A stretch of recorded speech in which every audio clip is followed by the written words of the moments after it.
जय भारत मेरे प्यारे साथियों, मैं विनीत कुमार आज फिर आपका स्वागत करता हूं यूट्यूब के इस चैनल पर। हम पार्ट 1 में पढ़ चुके हैं हरियाणा की नदियां और पार्ट 2 में भी हम पढ़ने वाले हैं हरियाणा की नदियां। आज हम कंप्लीट कर लेंगे हरियाणा की नदियां जो रहती हैं उनको आज अभी पढ़ते हैं। इस वीडियो में शुरू करते हैं हरियाणा की नदियां। हमारी 5वीं नदी है सरस्वती नदी। जो सरस्वती नदी है, अगर इसकी बात की जाए तो वर्तमान समय में ऐसा माना जाता है कि ये लुप्त हो चुकी है, लेकिन कुछ हमारे पुरातत्व विभाग है वो कहता है कि वर्तमान समय भी सरस्वती नदी जीवित है। और ये कहां से बहती है? धरती के बीचों बीच बहती है। तो इसी के बारे में डिटेल में पढ़ते हैं हम कि जो सरस्वती नदी है इसका उद्गम स्थल कौन सा है? सिरमौर की पहाड़ियां। सिरमौर की पहाड़ियां कहां पर है? हिमाचल प्रदेश में ये इसका उद्गम स्थल माना जाता है। और कहां से गुजरती है? कुरुक्षेत्र के अलावा अंबाला और कैथल, ये 3 डिस्ट्रिक्ट है जहां से सरस्वती नदी गुजरती है। लेकिन इसके अलावा HSSC एक और क्वेश्चन पूछ चुका है, ये पूछ चुका है कि हरियाणा में सरस्वती नदी का उद्गम स्थल कौन सा है। तो आपको यह भी याद रखना है कि हरियाणा में सरस्वती नदी का उद्गम स्थल कौन सा है? आदि बद्री। और आदि बद्री कहां पर है? यमुनानगर। आदि बद्री कहां पर है? यमुनानगर है, आपको यह याद रखना है। इसके अलावा जो सरस्वती है ऋग्वेद के अनुसार आपको याद रखना है, ऋग्वेद के अनुसार सरस्वती नदी को सबसे पवित्र नदी माना गया है। सबसे पवित्र नदी माना गया है। इसके अलावा इसका प्राचीन नाम भी है, क्या है? हेलमंड। हेलमंड के नाम से भी हम इसे जानते हैं, जिसका वर्णन हमें ऋग्वेद में मिलता है। इसके अलावा इसके और भी नाम हैं, वो कौन कौन से हैं? प्राचीन नाम या फिर महाभारत काल के नाम। महाभारत काल के जो इसके नाम हैं वो भी आपको याद रखने हैं। वेदवती, वेद स्मृति, इसके अलावा पलाक्षवती, ये भी सरस्वती नदी के ही नाम हैं। इसके अलावा यहां से और भी क्वेश्चन आ चुके हैं कि जो सरस्वती नदी है वो जो सरस्वती नदी है वर्तमान समय में वो कहां से गुजरती है? तो आपको याद रखना है यमुनानगर। यमुनानगर से कहां पर पहुंचती है? कुरुक्षेत्र, फिर अंबाला और फिर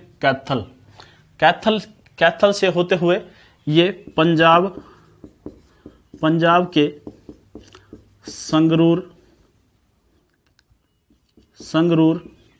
संगरूर में घग्गर नदी में मिल जाती है। घग्गर नदी में मिल जाती है। इसके अलावा यहां से यह भी क्वेश्चन आ चुका है कि महाभारत की रचना कहां पर हुई और महाभारत का युद्ध कहां पर लड़ा। तो वो भी कहां पर लड़ा गया आपको याद रखना है। महाभारत का युद्ध ये भी कहां पर लड़ा गया? सरस्वती नदी के किनारे। सरस्वती नदी के किनारे। इसके अलावा जो महाभारत की रचना है, महाभारत की रचना महर्षि वेदव्यास जी ने कहां पर की? सरस्वती नदी के किनारे। सरस्वती नदी के किनारे कहां पर? कुरुक्षेत्र में। इसके अलावा बात की जाए जो सरस्वती नदी है इसकी सहायक नदी कौन कौन सी है? मारकंडा और टांगरी। मारकंडा और टांगरी इसकी सहायक नदी है। इसके अलावा सरस्वती विकास बोर्ड का भी गठन किया गया है, आपको याद रखना है। सरस्वती विकास बोर्ड का अध्यक्ष ये भी एग्जाम में आ चुका है।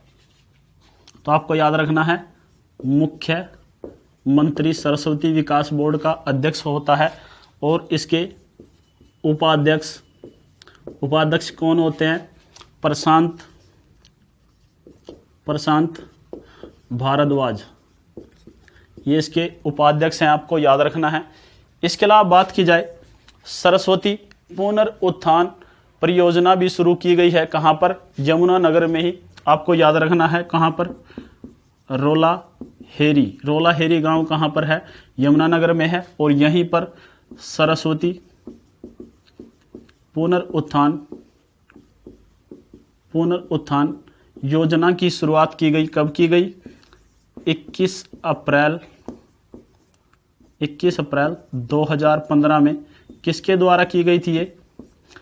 ये की गई थी विधानसभा अध्यक्ष, पूर्व विधानसभा अध्यक्ष कंवरपाल गुर्जर के द्वारा सरस्वती पुनरुत्थान परियोजना की शुरुआत की गई थी यमुनानगर के रोलाहेरी गांव में। इसके अलावा सरस्वती नदी के बहने के सबूत मिले हैं, साक्ष्य मिले हैं। कहाँ पर?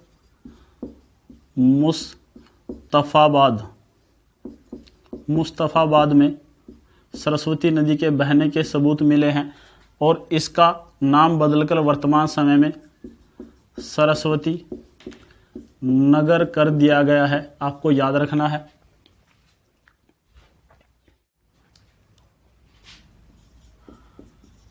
दक्षिणी हरियाणा की नदियां, जो दक्षिण हरियाणा की नदियां हैं, इसमें सबसे पहले बात करते हैं साहिबी नदी की।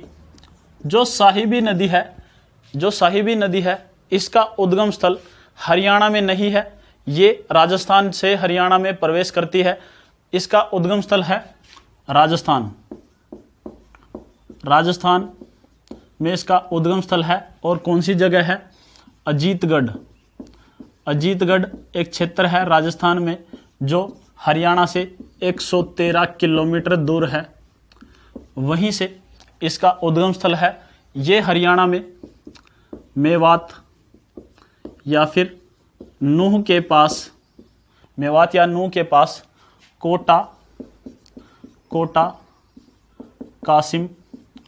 कोटा कासिम से हरियाणा में प्रवेश करती है। इसके अलावा इसकी सहायक नदी की बात की जाए, इसकी सहायक नदी, तो इसकी सहायक नदी कौन सी है? तो आपको याद रखना है, इसकी सहायक नदी है सोता। और जो सोता नदी है ये कहाँ पर बहती है? राजस्थान में। सोता नदी कहाँ पर बहती है? याद रखना, राजस्थान में। इसके अलावा जो साहिबी नदी,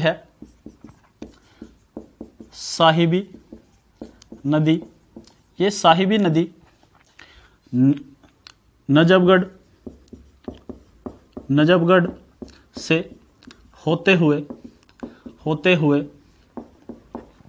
यमुना नदी में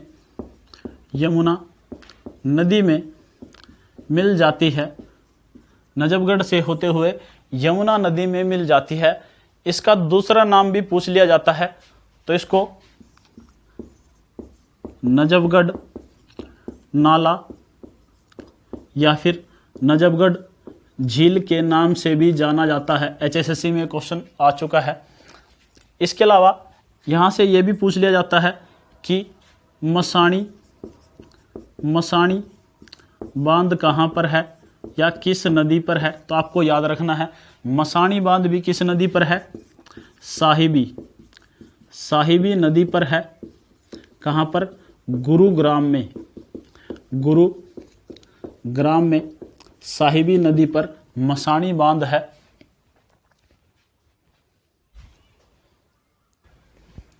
नेक्स्ट बात करते हैं, सातवीं हमारी नदी है दोहन नदी।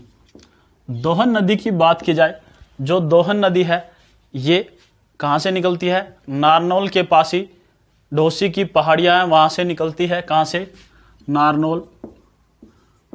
नारनौल के पास ढोसी की पहाड़ियों से निकलती है। और ये पहाड़ियाँ कहाँ पर है? महेंद्रगढ़ में ढोसी की पहाड़ियाँ हैं, यहीं से निकलती है। और जो ये नदी है ये कैसी नदी है? ये एक बरसाती या फिर मौसमी, बरसाती या फिर मौसमी नदी है। इसके अलावा बात की जाए ये रेवाड़ी के पास साहिबी नदी में मिल जाती है, साहिबी नदी में मिल जाती है। इसके अलावा इसके बारे में एक और धारणा है, ऐसा माना जाता है कि एक ऋषि हुआ करते थे और उन्हीं की पत्नी की आंखों से ये नदी निकली है। प्राचीन धारणाएं, प्राचीन कहावतें ऐसा कहती हैं। तो ये क्वेश्चन भी HSSC के एग्जाम में पूछा जा चुका है। तो ऐसा माना जाता है, याद रखना है कि भृगु ऋषि की पत्नी दिव्य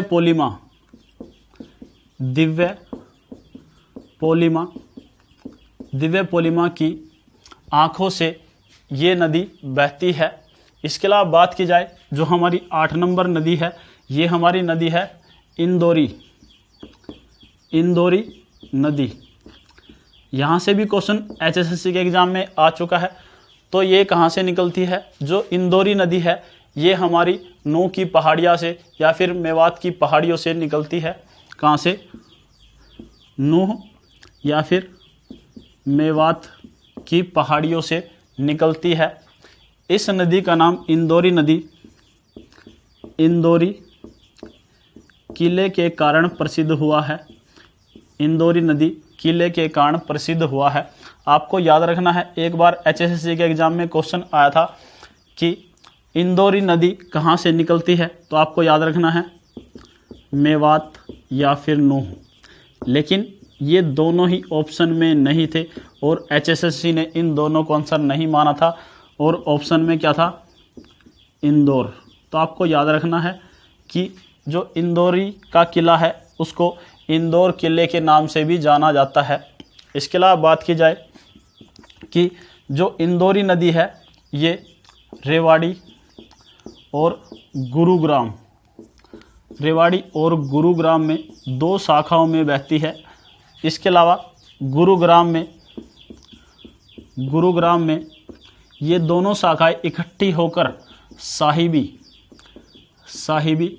नदी में मिल जाती हैं।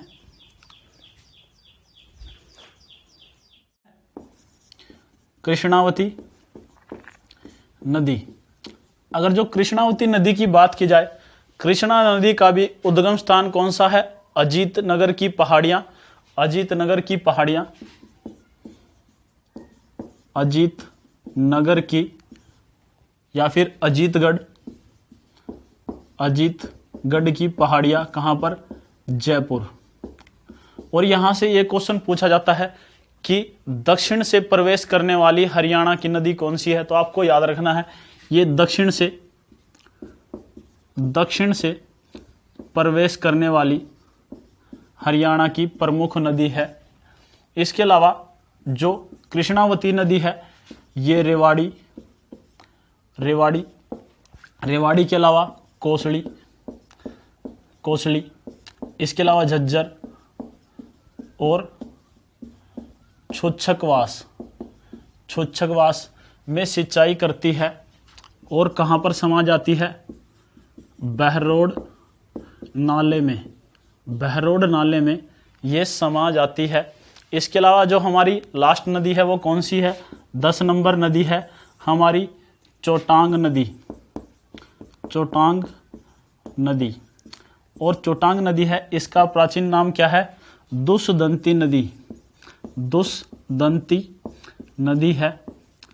और जो ये नदी है ये सरस्वती नदी की सहायक नदी मानी जाती है। सरस्वती नदी की सहायक नदी मानी जाती है, लेकिन वर्तमान समय में ये भी लुप्त हो चुकी है। आज के लिए इतना ही, मिलते हैं नेक्स्ट वीडियो में।